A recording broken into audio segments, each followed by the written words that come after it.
Shalom. Today we study the book of Proverbs, a book that many would say is the quintessential wisdom book of the Bible, containing so many gems of wisdom, instruction, exhortations, calling us to live according to the purpose of God. And of course, in Proverbs we find also the saying that is perhaps the best known of all the wisdom literature, namely, how and where do we begin to find wisdom? And we see this on the screen. The fear of the Lord is the beginning of knowledge. Elsewhere it says, the fear of the Lord is the beginning of wisdom. So this is where we truly see that wisdom is not just a type of secular wisdom to get ahead in life, in this life only, but that truly wisdom is something that is divine, that is found in the heart of God. And so to be truly wise, we must have the fear of the Lord, and that is always expressed in the keeping of the Lord's commandments, as we will see throughout our course and our study. So Proverbs, in Hebrew, Mishlei Shlomo, the Proverbs of Solomon, and let's just jump right into it. So who wrote the book of Proverbs? Well, this is one that is quite clear. At least the book is attributed clearly to Solomon. But in fact, when we scratch a little bit below the surface, it's not quite as clear as we would think or we would like. So there are several captions in the book.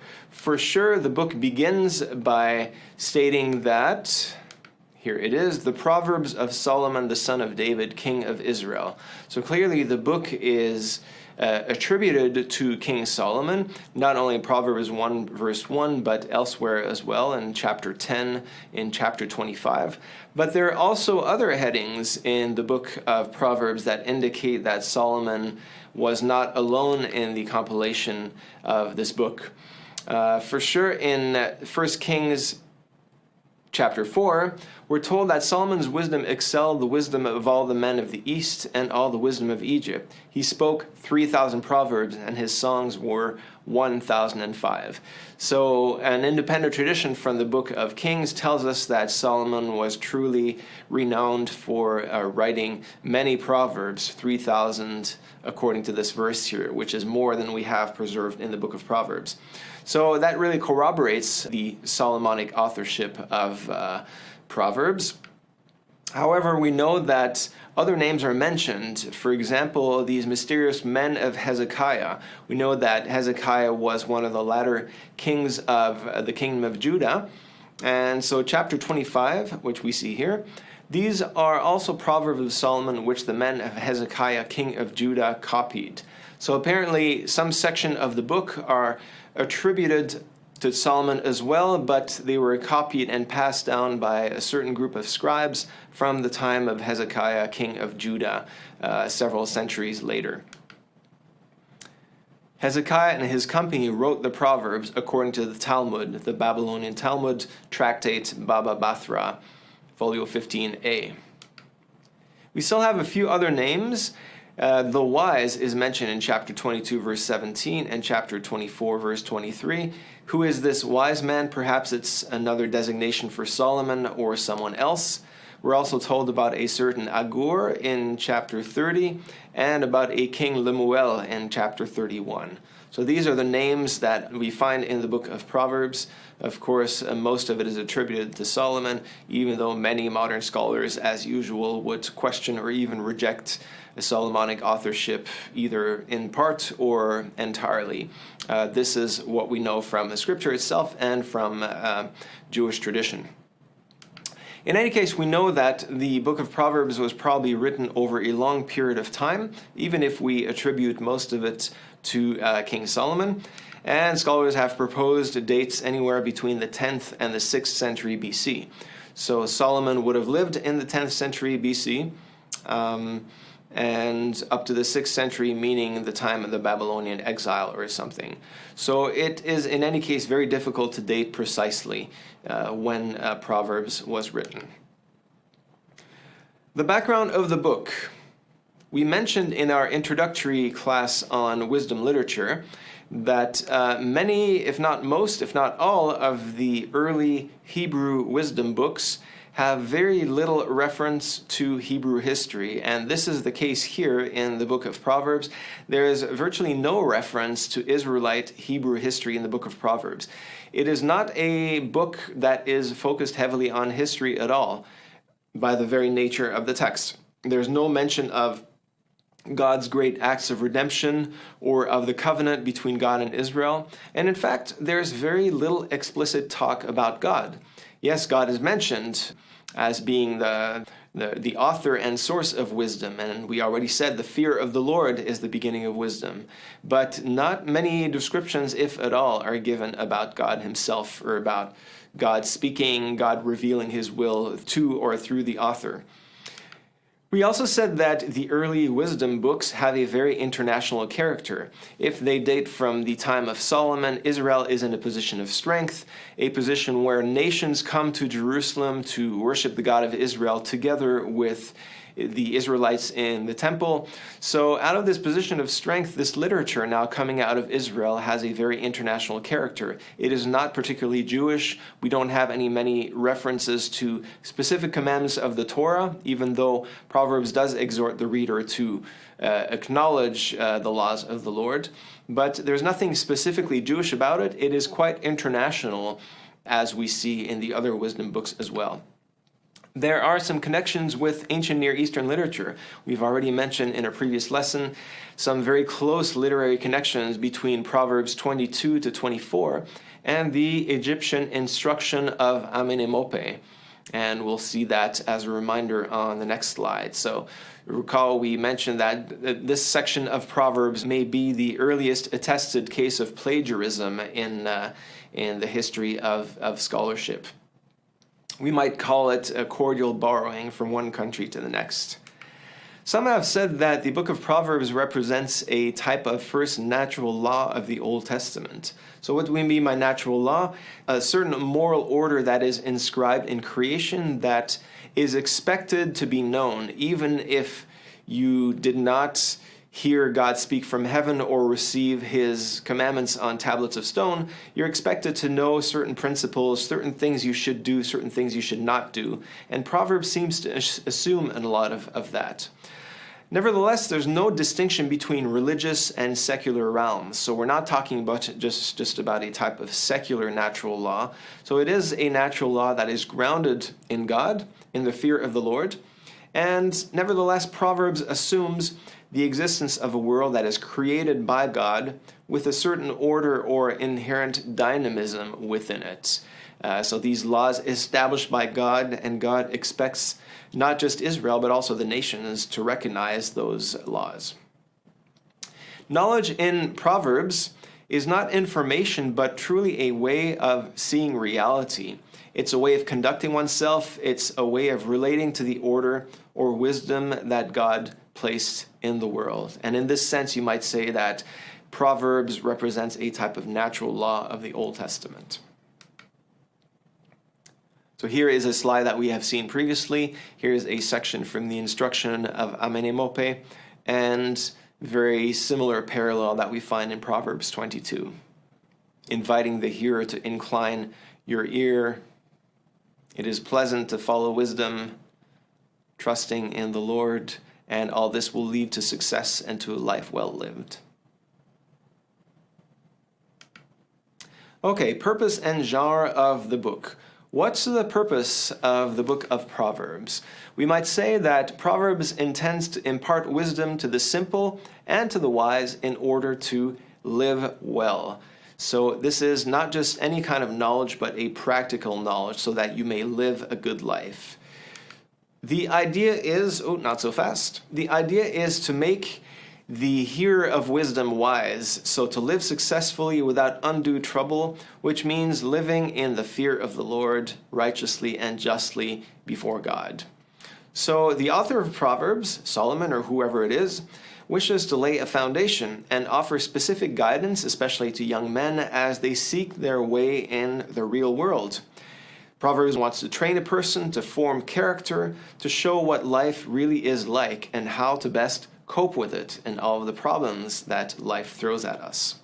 There are some benefits to this, because if you seek wisdom, you will understand the fear of the Lord, you will find the knowledge of God, and you will also foster a covenantal relationship with Him.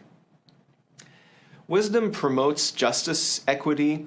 It preserves the wise from evil. It delivers from ruin and death. It leads to safety, health, welfare, peace, prosperity, and a long life. So it's really worth seeking out. There are lots of benefits to seeking wisdom. Those who walk in the way of wisdom will find favor and a good reputation in the sight of God and in the sight of others. Wisdom provides very good practical advice or observations on life. It presupposes that wisdom can be taught and passed on from one generation to the next. So this basically summarizes this idea of imparting wisdom to both those who are already wise, but also to the simple, those who are really not that wise up until now, so that they also may live well. Wisdom, we might say, has a threefold dimension. It is sapiential, which is almost a truism. Sapiential means that it makes people wise. You would hope that wisdom would do that. It is also ethical, so there is a component of right living, and it is also religious. It is a way of serving God by living wisely. And you can find this a good example of these three dimensions in chapter 10, verses 1 to 3. So if we turn there real quick. A wise son makes a glad father, but a foolish son is a sorrow to his mother. So there's your sapiential aspect. You want to be wise, and that's going to make your parents happy. Verse 2, treasures gained by wickedness do not profit, but righteousness delivers from death. So there's your ethical dimension. So you want to seek righteousness. That's going to deliver you from death, but not treasures won over by wickedness. Verse 3, the Lord does not let the righteous go hungry, but He thwarts the craving of the wicked.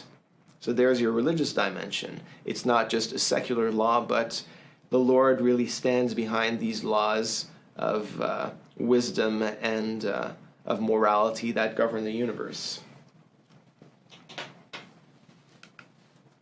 Now, what are the genres that we find in the book of Proverbs? We find many. We find instructions, many of which are in Proverbs 1 to 9, and also really throughout the book. What's the aim of instructions? It's to enable its hearers to live without unnecessary difficulties for themselves. So you might say that the introductory chapters provide a type of hermeneutical grid through which the rest of the book should be read, placing a theological nuance on the individual proverbs. So there's a lot of instructions: hear my voice, do this, it will be well with you. Those are kind of general advice that are passed on, mostly expressed as the advice of a father given to his son. So much for instructions. You also have sayings, such as succinct or persuasive sayings proven true by experience. So these are things not so much commandments as observations of nature, humanistic observations rather than based on divine authority. In other words, if you use false scales and try to cheat people, you're going to make a lot of enemies. People are not going to like you. If you always tell the truth, you're going to build a reputation for someone who is reliable and faithful and trustworthy. So these are just observations. Even if you wouldn't have that revealed on the tablets at Mount Sinai, every human being is supposed to be able to recognize that. For example, wise children bring joy to their father. Foolish children bring grief to their mother, as we just saw in Proverbs 10. There are also riddles and poems throughout the book, as we will see, or as you will see as you read the text. What are some of the general themes of the book of Proverbs? We already mentioned the fear of the Lord is the beginning of wisdom. So this is almost our golden thread throughout not just Proverbs, but the entire wisdom literature. So the knowledge of God also is the experience of a covenantal relationship with Him. So if you want to be wise, you must have the fear of the Lord and seek the knowledge of who the Lord is. This is the absolute foundation for becoming wise. The way of wisdom also leads to life. It does not just lead to a life that's better lived, it really leads to life itself. In other words, if you don't find wisdom, what do you have? not life. You're racing towards death. And this we find in the most beautiful analogy of Proverbs 3:18 that says, wisdom is a tree of life to those who follow her. So not just any life, but this eternal life that was lost in the Garden of Eden. This is what wisdom leads to.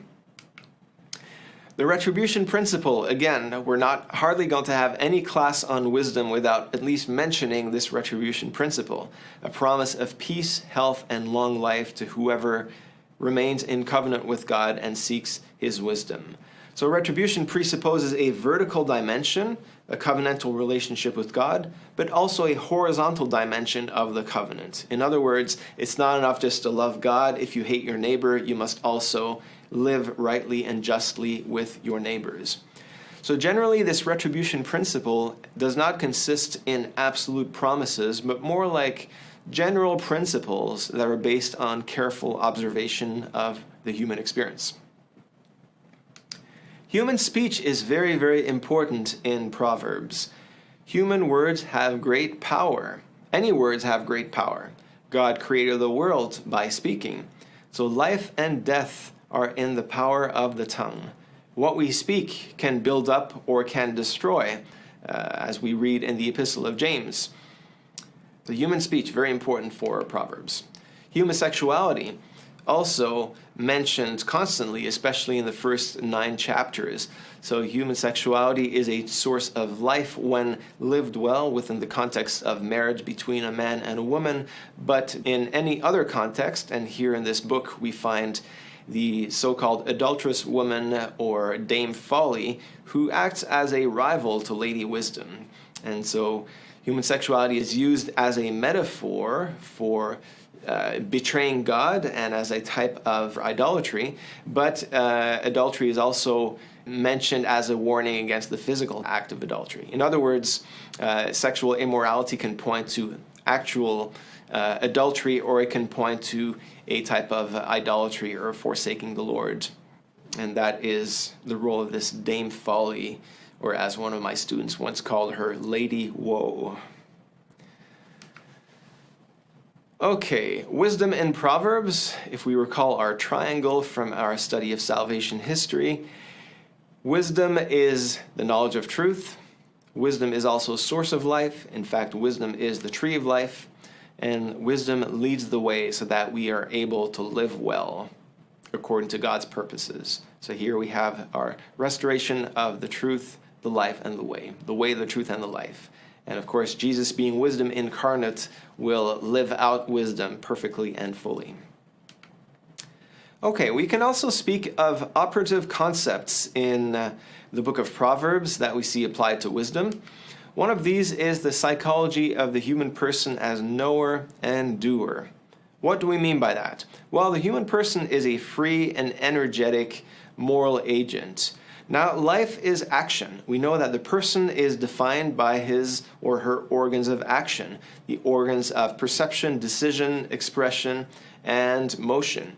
Now, we have a couple of interesting examples here in Proverbs. If you turn to Proverbs 4, verses 20 to 27.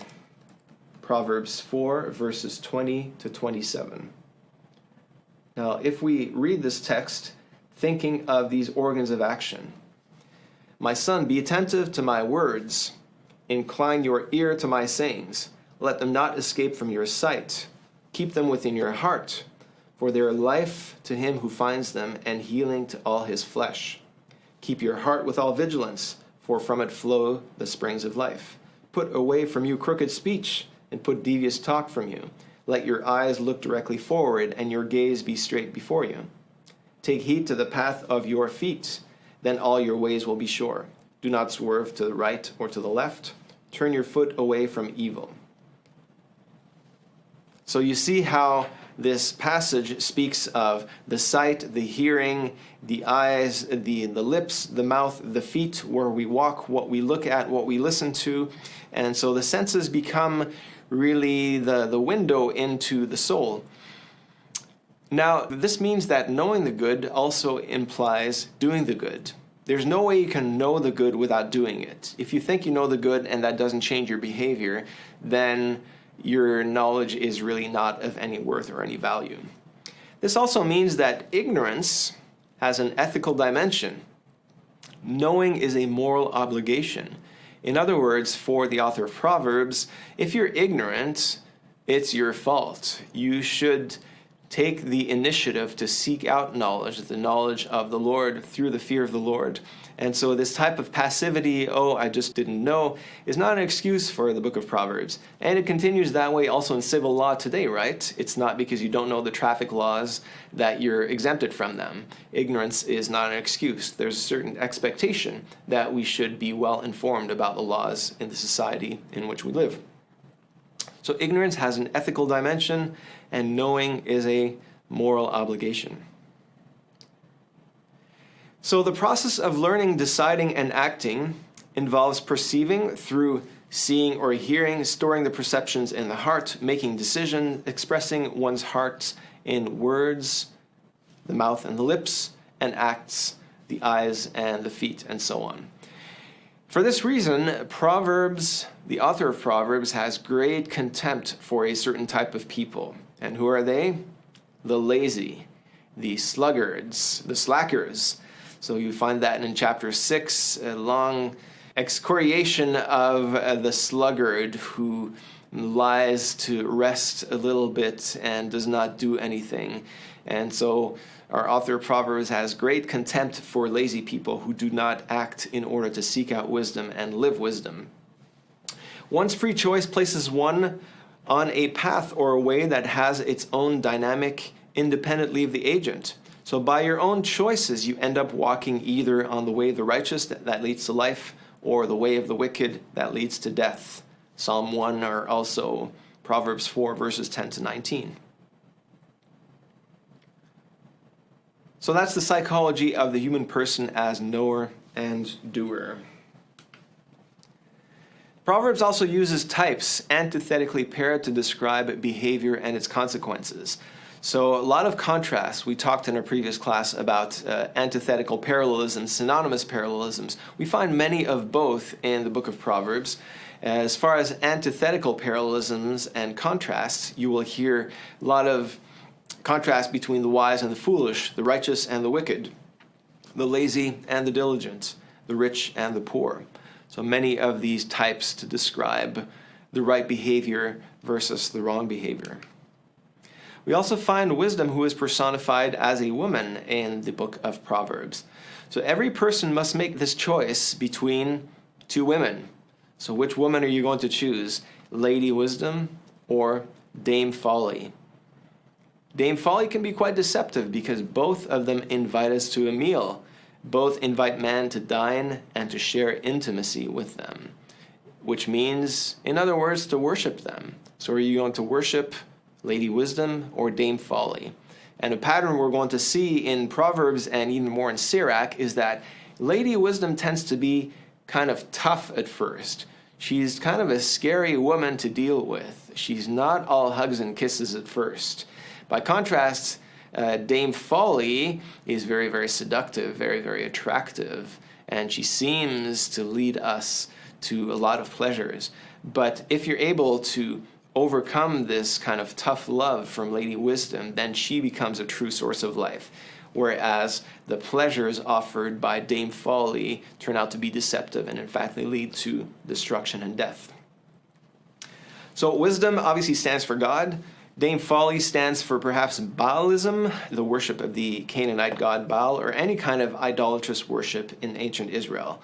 Or even for us, we all have our idols as well. What idol is Dame Folly inviting you to follow?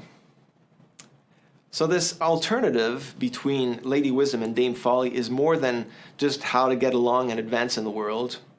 It's truly a matter of life and death. So choose wisely. Wisdom is a tree of life to those who lay hold of her. Those who hold her fast are called blessed. Proverbs 3:18. So together with this pursuing of wisdom as a nuptial mystery, as a type of divine courting or flirting, we also have the dominant metaphor of finding a wife and founding a household. So in many cases, wisdom is as an attractive woman who invites people into this long-term marriage-like relationship with her. This is founded on the her truthfulness and her relationship with God, and likewise finding a good wife for the men at the time of Proverbs is also considered to be a way of finding wisdom. So this feminine nature of wisdom is very deeply anchored in biblical revelation. And of course, we find the culmination of that in the last chapter of Proverbs with the faithful wife, or the woman of valor, who is a type of incarnation of wisdom. Okay, characteristics of the Proverbs. The Proverbs are assertive. The reader is left to qualify by other contexts, by exceptions, experiences that run contrary to it. So very often they give general principles and not very specific ways of acting. They are not absolute promises, so they need to be read with discernment and with wisdom. They're also not absolute commands. So sometimes we'll find various proverbs that appear to contradict one another. So sometimes they depend on context. So they are not like the Ten Commandments, which are absolutely binding upon Israel and upon us as well as Christians. They often consist of principles. There's the saying that men more frequently require to be reminded than informed. So a lot of the principles set out in the book of Proverbs are really reminders of things that are really a lot of common sense that we should really know, but often we just need to be reminded and think about them a little more. They provide insight not just by what is said, but also by the process. So we learn not just by listening, learning, studying, but also by acting, by putting in practice what we've learned. Often the Proverbs provoke surprise. They register a type of reversal of one's expectation and creating surprise in this way. You think, for example, of Proverbs 25, verse 15. A soft tongue breaks a bone. How can a soft tongue break a bone? That's the power of words, that they can really build up or destroy. The bitter can turn out to be sweet. That too, element of surprise. Proverbs tend to be brief and concise, very often just one verse, or even you may have two proverbs in one verse. Rooted in experience, they bear the authority of tradition, so they were not just invented, made up out of thin air on one day, but they really are the result of a deep reflection on human experience, as passed down in tradition, and sometimes they are obscure. Some of the Proverbs, we read them and go, what does that mean? And especially within our perspective of 21st century American readers, sometimes we need to read some commentaries to know exactly what Solomon or the ancient author had in mind. Now, let's go to the outline of the book of Proverbs. Can we outline Proverbs easily? Not so easily.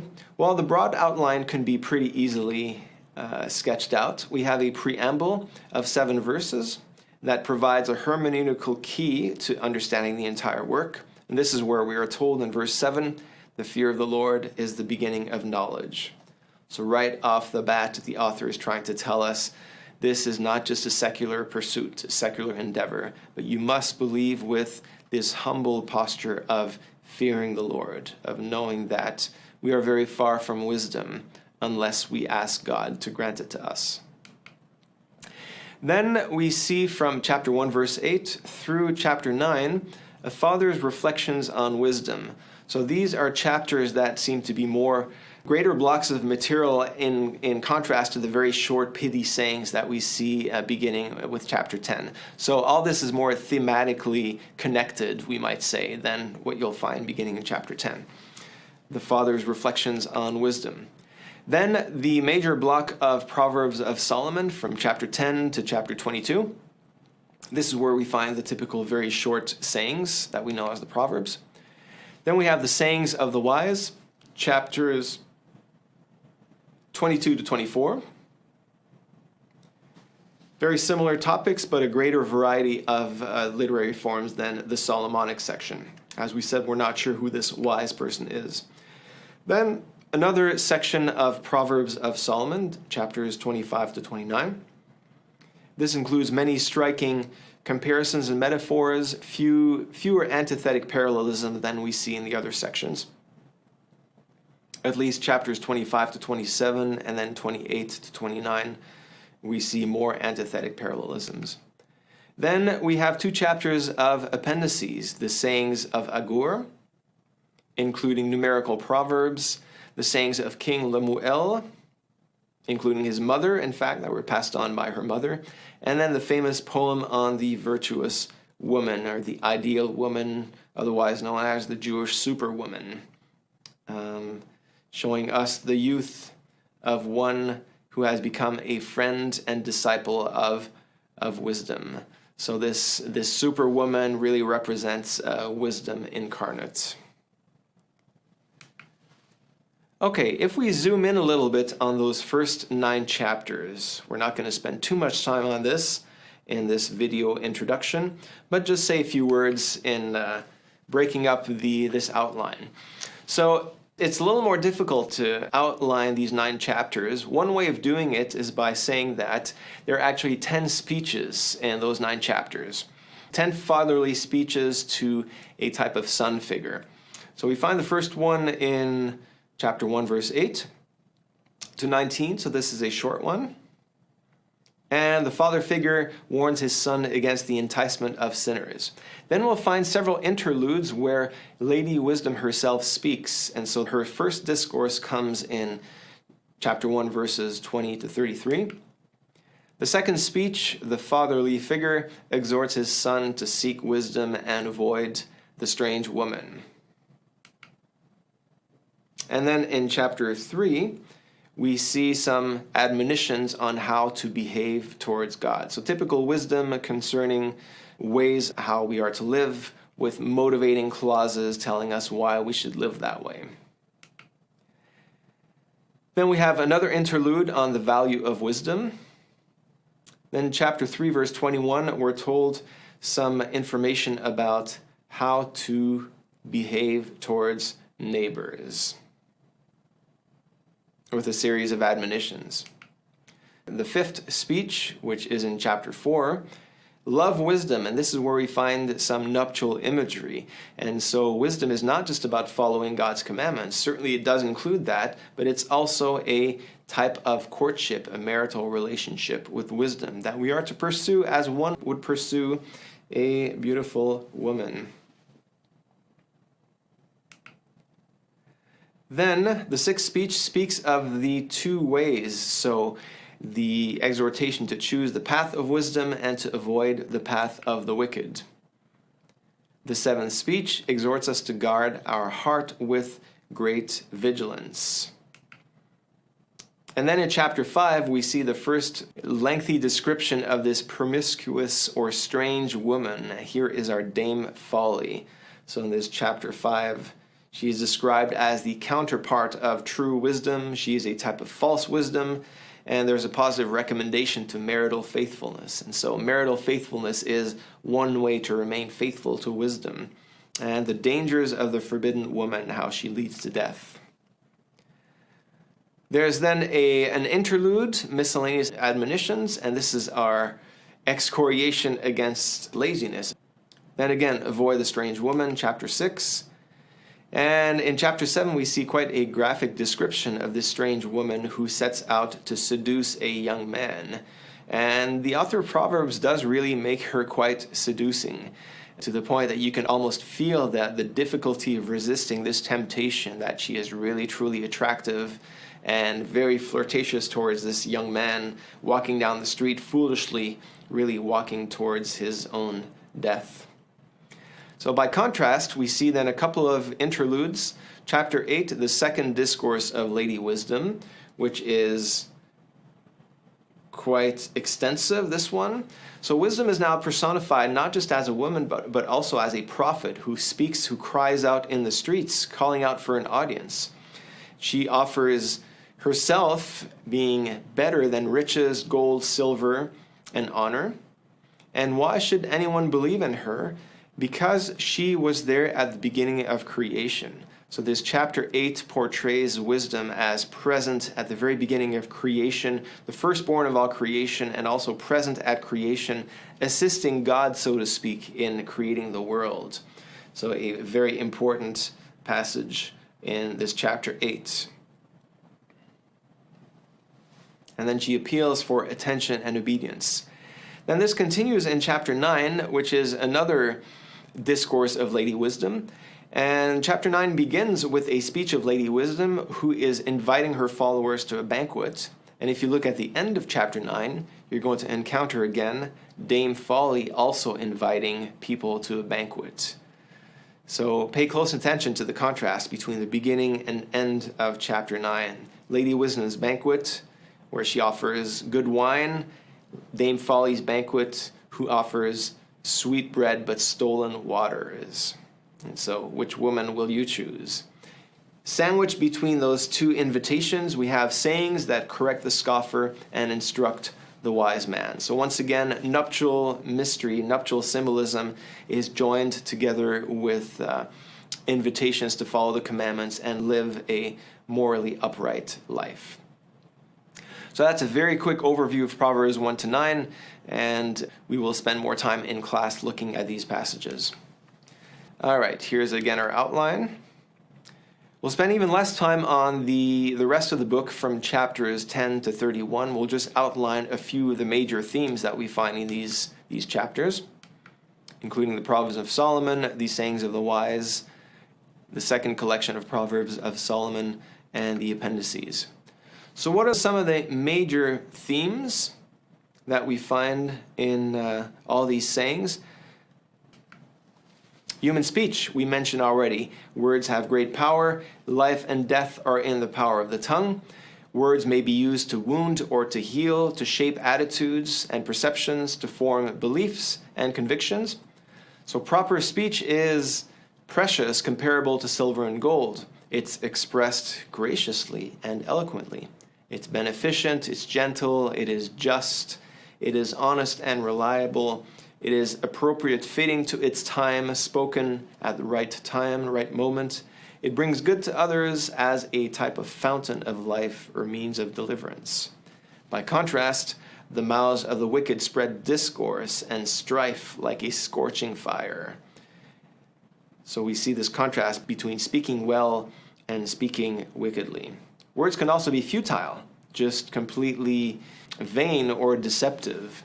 So you'll find much of this throughout Proverbs. The theme of the simple. Who are the simple? Sometimes they are scoffed as being culpably ignorant, and sometimes they are invited by wisdom to come and learn and don't continue to be simple, but join the community of the wise.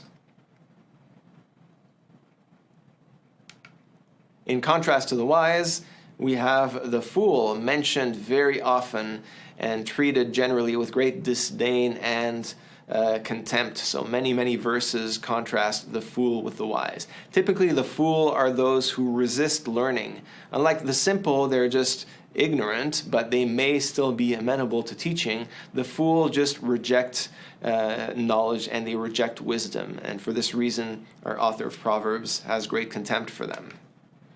There are consequences of foolishness, so we'll see that throughout the book. As we said, foolishness leads to a bad life and ultimately to death. How do you deal with a fool?